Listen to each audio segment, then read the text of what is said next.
Maintenant, le poulet est prêt à rôtir. On va donc l'assaisonner. Donc pour l'assaisonner, je vais placer quelques lardons à l'intérieur. Tout simplement parce que mettre du sel et du poivre, c'est pas toujours facile. Ça tombe souvent d'un côté et pas de l'autre. Et avec les lardons, en cuisant, ils vont assaisonner l'ensemble de l'intérieur du poulet. Je rajoute bien sûr le gésier, le cœur et le foie à l'intérieur. Et pour donner une petite saveur particulière et en même temps bien récupérer tout ce jus de l'intérieur du poulet que je pourrais servir ensuite à mes invités, je glisse 2 petits morceaux de pain que j'ai préalablement grillés, légèrement frottés à l'ail, pas trop. Et maintenant mon poulet est prêt à être ficelé. La petite astuce pour l'assaisonner, vous le badigeonnez bien avec un beurre pommade.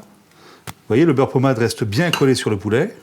Ça va servir à ce que l'assaisonnement colle bien sur la peau du poulet et pendant la cuisson, ça va bien rentrer à l'intérieur de la peau et ce qui va lui donner tout son goût. Vous voyez, regardez. Habituellement, si vous mettez le sel sur le poulet, le sel il tombe dans le fond du plat, il glisse. Là, regardez, il reste bien collé sur le poulet. Et pendant la cuisson, c'est ça qui va lui donner toute la saveur. Donc, un petit peu de fleur de sel, du moulin à poivre, du poivre du moulin, excusez-moi. Mon poulet est maintenant prêt à aller au four. Je vais commencer à le cuire, donc je me sers des petits abattis du coup pour le caler, et je vais commencer à le cuire sur un côté. Ensuite, je le tournerai dans une demi-heure, et là, il est parti pour 1h15 au four. Pendant que mon poulet est en train de rôtir, je vais faire revenir mes champignons dans un panaché. Donc un panaché, c'est tout simplement un petit peu de beurre, un petit peu d'huile. Alors l'huile, ça permet au beurre de ne pas brûler. Je rajoute maintenant mes champignons. Mon beurre et mon huile sont bien chauds. Je rajoute mes champignons. Donc là, j'ai choisi de mettre des champignons de Paris et des pleurotes. Donc voilà. Alors à feu bien vif. Donc les champignons maintenant commencent à prendre une teinte légèrement dorée. Je vais maintenant rajouter mon céleri rave que j'ai découpé en petits cubes, de façon à ce qu'il puisse rester légèrement croquant, juste cuit. Voilà. Je vais rajouter quelques échalotes ciselées, toujours à feu assez vif. L'idée, c'est que les champignons soient bien cuits, dorés, et que le céleri garde encore son petit craquant. Voilà, je rajoute maintenant mes raisins secs.